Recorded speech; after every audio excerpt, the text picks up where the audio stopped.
မောင်ဆုံးညတွေမှာလမ်းပြတဲ့အလင်းတိုင်းငယ်ပကံလွဲရင်ဒီဆိုခဲ့တဲ့အမေချော်တေးသံစဉ်ရင်ဝင်ထဲမှာသားအိပ်ပျော်ဖို့ရက်ခပ်ပေးတဲ့လက်တစုံ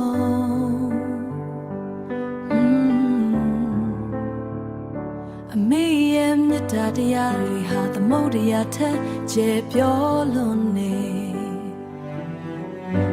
ပူမရှောင်မိုးရွာမရှောင်ရုံးကန်ခဲ့ရသာသမီရှိရေးအတွက်ဆိုပင်ပန်းရမှာမတွန့်ဆုတ်ခဲ့သူ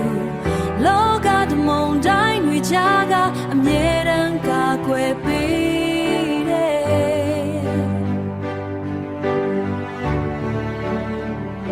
အဖေရဲ့ပခုံးနှစ်ဖက်ဟာမြင့်မိုးတောင်ထက်မြတ်မာလို့နေမိဘမြတ်တာတုံးနိုင်စရာမရှိတဲ့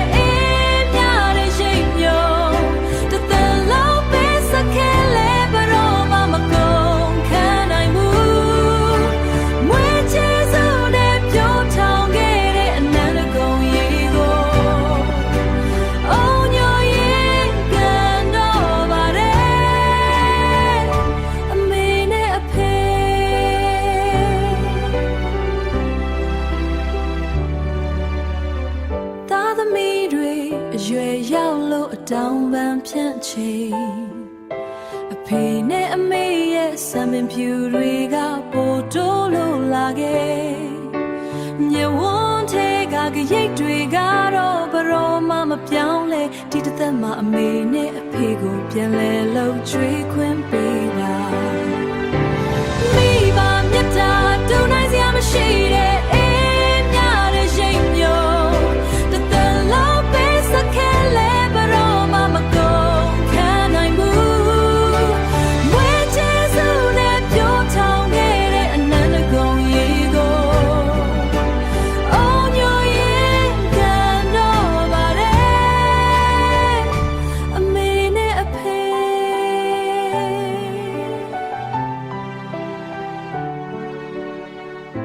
တော်ရကြောရှိပါစေအမေနဲ့အဖေအေးချမ်းတဲ့ဘဝလေးမှာစိတ်ချမ်းသာစွာနဲ့သားသမီးတွေရဲ့ရင်ခွင်နဲ့နားခိုပါဦးကျေးဇူးတရားတွေရင်ထဲမှာအမြဲတမ်းရှိနေမှာပါ